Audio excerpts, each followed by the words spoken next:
All right, got one fun one here for us. I kind of like military weaponry and hardware, so I thought this one was nice to learn a bit about and speculate on potential future weapons and whatnot. The why containerized weapons are so terrifying by not what you think. The channel, I don't know if they use AI. Sometimes it feels like it, sometimes it doesn't. Whatever's whatever at this point in time. The internet's going to be overloaded with it. So who cares? Anywho, let's hit the like button, get subscribed to my channel and this one if you're not already, and let's get into it. Containerized weapon systems are way more terrifying than you probably think. We're talking about cruise missiles, drone swarms, anti-air systems, and even massive 1,000-foot defense barriers, all deployed right out of a simple shipping container. I mean, oh, that's awesome. I mean, my biggest, hey, we used some country using drones to make a massive impact in a conflict is definitely Ukraine. Ukraine stuck drones in a shipping container and had Russia basically drive them miles into Russia, way behind the lines, and then all of a sudden they just flipped a switch, the lids came off the containers, and the drones dispersed and blew up the entire, or not the entire, but the majority of Russia's long-range strategic bomber fleet, which was amazing. That was an incredible thing to witness. Props to Ukraine for that attack there. That the planning and coordination of having everything in position and being ready to go without having something attack and then getting wind and then, setting up different drone defenses and losing and only getting a plane or two when, we got most of them and they can't even rebuild them. Opening or scanning these containers with an X-ray machine would of course solve this problem. The issue is that over 20 million... But who wants to scan all that? I get you can scan a lot, you can do a lot with these cranes and everything, but to actually get it and to stop some kind of weapons from just being smuggled in from a port, loaded right on a truck, driven out the gate without even getting a scan other than bloop bloop on the side of the container going, yep, it says this is in there. Not checking, not doing any due diligence, just shipping containers are moving globally at any given time, on cargo ships, train cars, or even freight trucks. And if you can't tell what's inside that giant steel box, any container can be a deadly surprise package that can trigger the next Pearl Harbor event. There's a reason why all the usual suspects, the United States, Russia, China, Iran, and Israel, already have missile launchers hidden inside these innocuous-looking boxes. But why you don't actually need to sink ships to cause the next Pearl Harbor, how JLTVs can protect naval bases against drone attacks, and why launching a missile from a container ship can be a logistical nightmare is not what you think. I mean, it might be exactly what we think, because that's what I find with this channel sometimes, is it's called Not What You Think, but all of a sudden you look at it and you go, actually, that's exactly what we think. Hiding missiles in containers isn't a new idea. The US Navy was already exploring this way back in the 1980s with the Arapaho program. That means they were doing it in the 70s. Fast forward to the early 2000s, and the US military launched the Affordable Weapons Program, proving they could successfully fit an entire cruise missile inside one of these unassuming boxes. Not to mention that the entire concept of masking weapons is not new either. During World War II, heavily armored merchant ships known as Q-ships disguised as ordinary vessels to lure German submarines into making surface attacks so they could be destroyed. Today, the US Army uses the Typhoon missile system, which fits 4 vertical launch cells inside a I gotta say, I'm very glad that Nazi Germany doubled and tripled down on the U-boats rather than building, any sort of aircraft carrier or a bunch of battleships. Because they did build a couple battleships, but with them having their existing, they became quick targets when if they'd built one big battleship and then put a whole bunch of just anti-aircraft frigates around it, all of a sudden you've got the battleship to take out other naval vessels and all the anti-aircraft vessels to take out any planes that are going to try to come take out your fleet killer. Could have gotten a battleship, just do what the US does and park a battleship just off the coast of places, angle the guns, maybe load the ballast tanks and pull that gangster lean battleship and just boom. Because yeah, they definitely gangster leaned a battleship to bomb an island inland during, I think it was Vietnam. I think it was during the Vietnam conflict. It was either that or no, it was Korea. It was Korea that they did that during, where they filled the ballast tanks on, I believe it was the USS Texas, and that they just bam, got the guns to be able to fire farther just by leaning the fucking ship in its entirety. It's just such an awesome story. 40-foot shipping container that's transported by truck. Typhoon can launch both Tomahawk cruise missiles as well as SM-6 anti-air missiles. The Navy has a similar system, the Mark 70 payload delivery system. It's also a 4-cell launcher inside a 40-foot container designed to be dropped onto the flight decks of littoral combat ships or moved by trucks on land. Israel has LORA, a ballistic missile with a 250-mile range, which can be 250-mile range for Israel. launched directly from a container stationed on the deck of a ship. Over a decade ago, Russia managed to fit 4 Calibre cruise missiles into a shipping container. This became known as the infamous Club K system, which first became public in 2010. And where Russia goes, China often follows. The Chinese developed their own version of the Club K, showing it off at the 2022 Zhuhai Air Show. This move was deeply tied to China's long-term plan to militarize its vast commercial shipping sector. In fact, since 2017, China has had a law requiring its transport companies, even those overseas, to support the military whenever they're asked. To understand the true threat, let's break down the advantages of weaponizing containers. Given its stealth, a major advantage of containerized weapon systems is the ability to move via existing civilian infrastructure. And to be able to move a lot of them at one time. I mean, by train, look at this. You could move hundreds of containers. By a boat, you could load up just a normal shipping boat and have it be completely inconspicuous. But it, travels, all of a sudden you see it traveling with a couple aircraft carriers, and, there's some air power flying around with it. All of a sudden you realize, oh shit, that's not just the US Navy coming in to attack us or to come do some kind of just patrol around the area. No, they're bringing an entire force of missiles, rocketry, and everything, and you're like, oh shit, and there's nothing we can do. Such as trucks, rail, or cargo ships. This allows such weapon systems to be positioned near critical targets without the adversary. I never even considered just having the train shoot them all too. You could have literal trains zipping around across the country with mobile launch devices on it. And all of a sudden you slow the train down, you stop, fire everything along the train at once, close the containers, and go. Having the slightest clue, substantially increasing the possibility of a preemptive strike. Just like Israel did in June 2025, when it used assets, including shipping containers, to launch a drone attack that destroyed the Iranian air defenses. Yep, and them doing that allowed America to launch its B-2 bombers and bomb the fuck out of those nuclear facilities that were definitely developing weapons, aka a nuclear bomb. And to those people out there who think, oh, it should be okay for countries to get, weapons that be deterrents.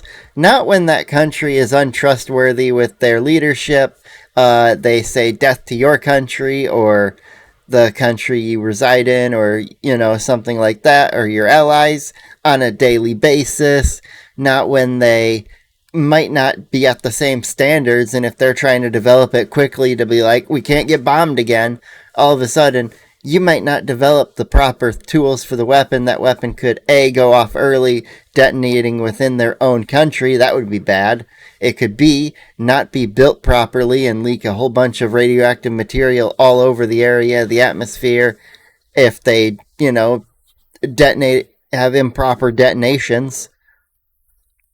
A dirty bomb and have radioactive material everywhere instead of just like the bombs the U.S. dropped on Hiroshima and Nagasaki, where it was an air burst, it blew up, the atmosphere basically took all the radiation away, and only those who were there, who were, directly exposed to the radiation, were affected. It's like those who came after moved back into the empty towns and rebuilt. Yeah, they were fine.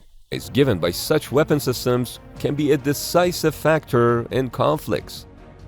Now multiply that by hundreds, like you see on a commercial vessel, and you have the potential.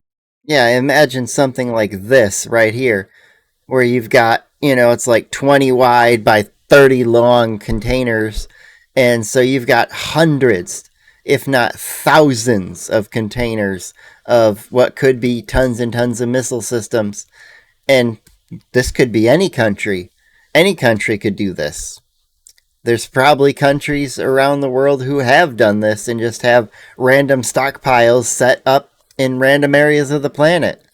I guarantee you there are some countries that are like, oh yeah, we bought these little patches of land here. We're going to bring these, shipping containers in and leave them there, okay? Okay, bye. An entire floating arsenal hidden in plain sight. Yeah, the level of weaponry that could be taken on a ship like that's Containerized weapon nuts. systems is deployment flexibility. That is, you can fit a variety of weapon systems inside shipping containers. It's not just missiles, but also drone swarms, electromagnetic jamming equipment, and other advanced capabilities. For example, Rheinmetall's Hero 126 loitering munitions can be launched from within a standard shipping container. Oh yeah. Even a small 10-foot unit can pack enough of a punch, as seen by Electro-Optic Systems' container-based weapon system. With a lifting mechanism that can take up to a payload of 5,000 pounds, it can carry several different weapons and ammo components, ranging from the M134 minigun, 40mm automatic grenade launchers, and even the 30mm M230 Bushmaster. Coupled with a remote control system, a simple box can become a modular, remote-controlled arsenal tailored for the needs of any battlefield. Yeah, imagine you just have a few semi trucks driving down the road, container on the back, and then they just get their orders, pull off to the side and unload. And so they pull off and unload. Maybe they pull off, park the truck, get out, and go have a drink, because they're just the ones driving the truck. They ain't the guy at the controls. That's the guy back at HQ in the Pentagon who's, in the basement there. He got his whole headset on. He's locked in. He's looking at his screens. He's got his joystick out, and he's ready to go. It's like, yeah, that definitely is going to happen in future warfare. Finally, containers are the ultimate decoys. Because That too. any steel box You could just have a large ship take a bunch of just normal products that they're shipping in, and you could just overload a port requiring either expedited, you can't scan them all style, move containers through the port quickly, and then you get a bunch of weapons through, or you cause the lockup at the port where things slow down. People get angry because their stuff is sitting on a boat and they can't get it, or it's locked in a warehouse that's waiting to be inspected. And yeah, you could really, with container-based weapons, create some big issues. to be a weapon, scattering a massive number of them across a battlefield creates utter chaos for the enemy. It simply becomes too expensive and time-consuming for them to find and destroy every single possible target. But the And just building container-shaped decoys out of cheap wood or something becomes an easy thing to do as well. future is going completely all in one. Imagine systems that can launch missiles and drones, pack electronic warfare capabilities, and maybe even run an AI-driven sentry gun. And speaking of AI, these containers are designed to go fully autonomous. They're expected to run themselves, making decisions and operating with almost zero human input once deployed. Another example happened in June 2025, when Ukrainians pulled off Operation Spiderweb. This is the one I was talking about. Yeah, these are the old Soviet-era bombers. There is a reason they can't build anymore is because they don't make the parts anymore. Some of the companies don't exist that made things for them. They've got this really cool propeller system on the front that goes opposite directions of each other. And that makes them not the quietest planes. That's why they're super high altitude. But with Ukraine taking out a bunch of them, that was just awesome. They smuggled 117 drones into Russia, hiding them right inside the double roofs of modular homes carried on 5 freight trucks. While the wooden sheds were not shipping containers, the concept was identical. The same. The concept's the same. These 5 innocent-looking trucks were actually heading to 5 different air bases, the homes of Russia's strategic bombers. Yep. On the operation day, as the drivers pulled up next to the installations, those roofs remotely popped open and drones started taking off one by one. The drones had to rely on artificial intelligence to guide themselves toward the Russian aircraft, because the time delay and communication loss over long distances would have made remote piloting unfeasible. Oh, gotta love it. According to Ukrainians, drones successfully hit 41 military aircraft that included nearly a dozen Tu-95 strategic bombers. Those Tu-95s are the ones that we took out so many. They have almost none of them left. At this point, it would be more a threat to the bombers to send them out and to do any bombing runs, because of the fact that if they lose it, then they might just lose the entire bombing platform that is the Tu-95. The operation was deemed a massive success by Ukrainians. And everyone else around the world. Russia's Pearl Harbor. But the real question is, could an attack like this happen in the United States? Yes, 100%. 100% this could happen in the US if, ports are lazy and not inspecting every single thing that comes in and out. I mean, this is our national borders technically at any port of entry, any truck coming across the land borders as well is the same thing. I would hope that if some big truck is carrying a shipping container, you're going to at least be, if not opening it up to see, at least, being able to scan it and find out what the fuck's inside. Since the Al-Qaeda suicide bombing attack if on not, USS Cole that would in definitely 2000, just... the U.S. naval bases' security measures have been focused on surface attacks. Currently, all naval bases not only have 24/7 harbor patrol boats, but also port security barriers, which can protect against boats and naval drones. However, these measures will not help against attacks from aerial drones. Yep. In fact, to see how vulnerable... That's where we need different drone jamming tech is what we need to invest in. American naval installations could be... Oh, don't you love this image while we're here? Like, you got 1, 2, 3, maybe 4 carriers here. Maybe even more, I can't tell. Some of them are a little other side of each port. The angle is a little low. But yeah, it looks like there's like 4 or 5 carriers right all in a row. And it's like, what other country has the ability just to have all these things parked in port? Look no further than the January 2024 incident when the FBI arrested a Chinese national, Feng Yunxi, after he flew a drone right over the Newport News shipyard and other classified naval installations while snapping pictures. The Newport shipyard, for those who don't know, is the main shipyard the U.S. military uses for building our aircraft carrier fleets. It's one of the only ports the U.S. has that is large enough to build these ships. You might think it might be the only FBI, one large enough. You caught a spy. But how they caught him is the truly worrisome part. The only reason Xi was arrested was because he flew his drone directly into a tree near the facility. It was only after the authorities retrieved the damaged drone and checked the memory card that they found photos of shipyards building nuclear submarines and aircraft carriers.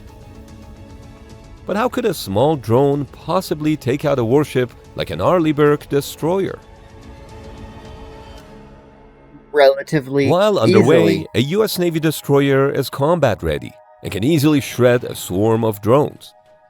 But when it's They just docked, be at the port, docked, not combat ready, not with a full crew, might have only, engineers on board running tests, updating things. Would be very easy to get one of these ships and take it out all those combat systems with just a certain small amount of drones and explosive devices. are basically inactive, leaving the whole fleet exposed. Which makes you wonder, how hard would it be to completely disable the US Navy's Atlantic Fleet? Picture this.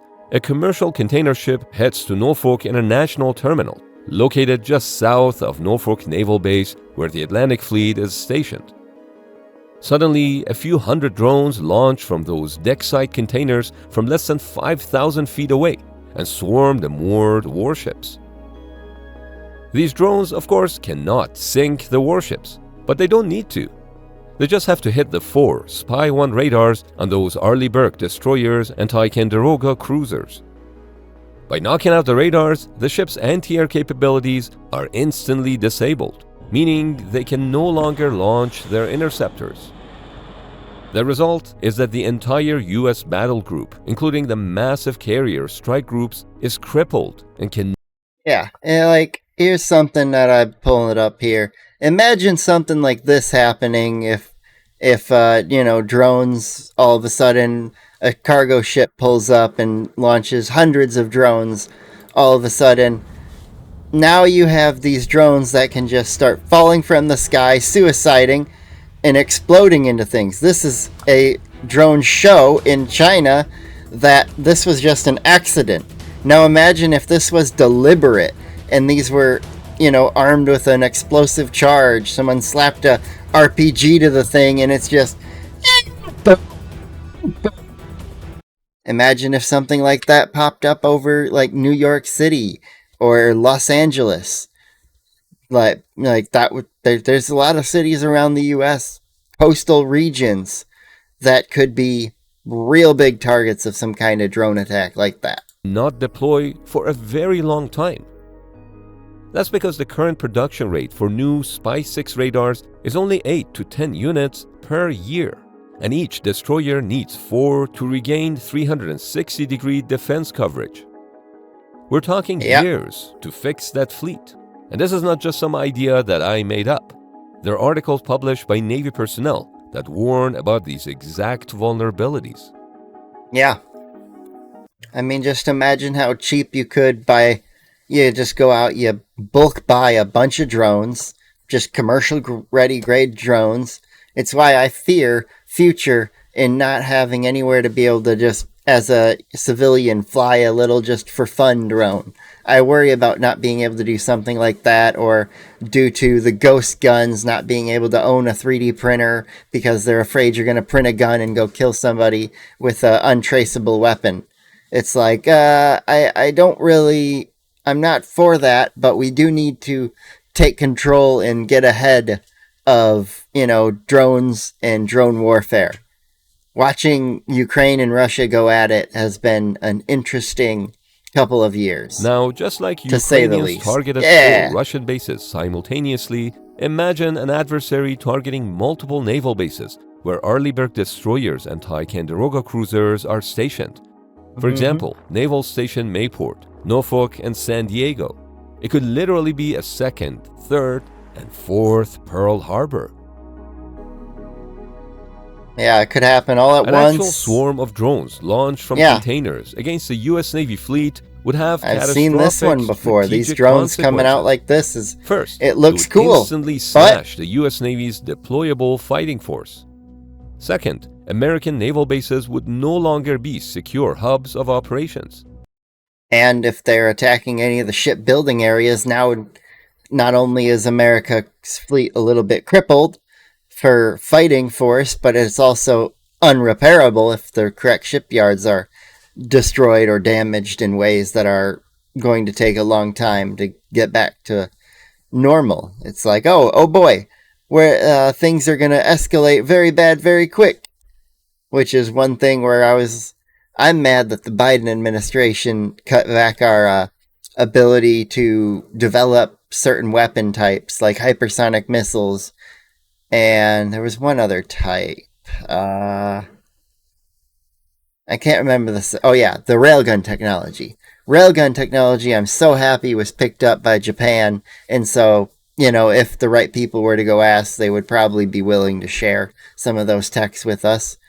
Since they might be they're not they're people who don't hold a grudge, even though we dropped the sun on them twice. They kind of understood that they're at the time they ignore that part of their history now. forcing the entire But yeah, you got that, and then China is the country who's ahead of us in hypersonic missiles. My train of thought almost skipped that part. ADHD's wonderful, isn't it? But yeah, hypersonic missiles are something I wish we could have been kept developing, because we are a nation that builds a lot of aircraft carriers, so I hope we can learn how to defend them from super fast fired missiles. remaining fleet to stay constantly on the move. But here's the massive turning point. Once an attack like this happens, it gives the United States the authority to immediately target any civilian cargo ship that looks suspicious, without worrying about international pushback. Every single cargo ship will become a valid military target, Yep. drastically increasing the chance of hitting innocent civilian vessels by accident, 100%. causing a global security overdrive, intense paranoia for militaries, governments, and shipping companies worldwide. One thing, however, is certain. This is the new age of asymmetric warfare. Containerized weapon systems effectively level the playing field, making it possible for smaller nations and even non-state actors to suddenly challenge the most technologically advanced militaries in the world. Yeah. Thankfully, launching weapons from a container ship is more complicated than you think. Yeah, you still need some propellants, and it still is a level of rocket science, unless you're using drones from it. But, because yeah, I'm more worried about the drone swarms that could come out of a container rather than, countries building ballistic missiles in them. Like, you still got to have some kind of launching system, and if it's fitting in a container, there's only a certain size you can get up to. There's all these constraints that you have to sit with. It's estimated that 25 million cargo containers enter the United States annually, but only 3% of them arriving by ship are physically inspected. Yeah, like I said, if you have to scan everything at the port, you're going to either need a fuckload more workers scanning and working at the docks to get through everything in the timely fashion, or you're going to create massive bottlenecks for shipping that's just going to create a bigger and bigger and bigger backlog problem of stuff trying to flow into the nation. Inspecting every single container would not only paralyze trade, but also undermine global confidence in the shipping system that underpins 90% of the world's commerce. This is exactly what happened in the aftermath of Operation Spiderweb, with Russia beefing up truck inspections in the regions infiltrated during the Ukrainian operation. Well, since it's completely unrealistic to scan or physically check every single container, the only real option is developing next-level drone swarm counter-defenses. So what would you do to protect our naval installations and assets from unmanned threats? And how would you work across the federal agencies to make sure that we don't have a modern-day Pearl Harbor with drone swarm or any other types of modern attacks? But it's something we've been watching for several years, understanding we're not well equipped at all of our bases to handle that threat. Since modern drones rely on... I appreciate his honesty. Most generals might not say that, yeah, no, we're not equipped to handle these threats. Like, we need the help. Sophisticated AI algorithms to guide themselves to Yeah. targets, simply spoofing Cool. GPS may no longer be sufficient. So what do you do? Enter the Marine Air Defense Integrated System, or MADIS. MADIS is deployed across 2 JLTVs. One JLTV handles the radar and command systems, while the other is has pure guns. firepower. The It's other loaded has with a guns. 30mm cannon, Stinger missiles, and electromagnetic countermeasures. Deploying these MADIS-equipped JLTVs in sufficient numbers across military installations might be the best defense there is right now. But how would Navy 100%. bases defend against missile attacks? You wouldn't really defend against it. You would hope that some kind of Golden Dome missile defense program would do that for you. But in defense, you would hopefully pray that it hits a target that no one's in. In case of a traditional long-range missile attack, Naval Station Norfolk is already protected by layered air defense systems that are not publicly disclosed. But what if missiles were launched from container ships passing nearby? See, sneaking a missile launcher into a container is orders of magnitude harder than smuggling drones. That's simply because a missile launcher would be much heavier than almost any commercial cargo that's transported inside containers. And remember, heavy containers typically go at the bottom to keep the ship's center of gravity low and prevent capsizing. That's definitely a good thing. But to fire a missile, the container has to be stacked on the very top so that the roof can pop open to launch it. In contrast, drones could possibly launch from the side of a container. Long story short, putting missile containers on top of the stack would require months of planning and the collaboration of the ship's crew, the team loading the containers with cranes, and many. Yeah, with that, I guess there would definitely have to be a lot of coordination between a lot of different people to make sure it is. But it wouldn't. I don't think it would actually be that hard for a nation, a hostile nation, to just take one of these cargo ships, tell the company, hey, that ship that you've been using for a while, yeah, we're going to buy it off you. We're going to buy it off you in a manner that'll require you not to have to pay people paid to get it scrapped, or find someone to sell it off to for uber cheap to have them scrap it, or just have it break down on you later. We'll take care of it. It might not even ever make it back to port because we're going to load it with a bunch of dummy shipping containers. And, maybe they only layer it 2 or 3 layers deep instead of the 5 or 6 high that sometimes they do. And all of a sudden, now you've got a lot lower of a capacity, which that might get noticed. That might be something that gets noticed, brought up, and been like, hey, why has that ship got such less cargo? You're wasting, fuel taking it across the ocean like that. Maybe, you find some good excuse. It's just heavy cargo. It's a lot of raw metal. Raw earth. There's plenty of excuses that could probably go across, but it definitely isn't impossible. It's just harder for missiles. Drones are the main one, though. You could just load the entire top layer with lightweight drones and have them all just pop out of the top of it. Have the edges of the ship's container sets all be drones, too, that have a different loading than the top ones. They pop out all the sides. And yeah, definitely have some kind of drone swarm ship. More, which means such an operation would only be possible by a powerful state actor, not just a few people with a missile launcher and bad intentions. Yeah, that was a great video. If you're still around, thanks for watching to this point. Get subscribed, smash the like button, and have a fantastic day. Goodbye.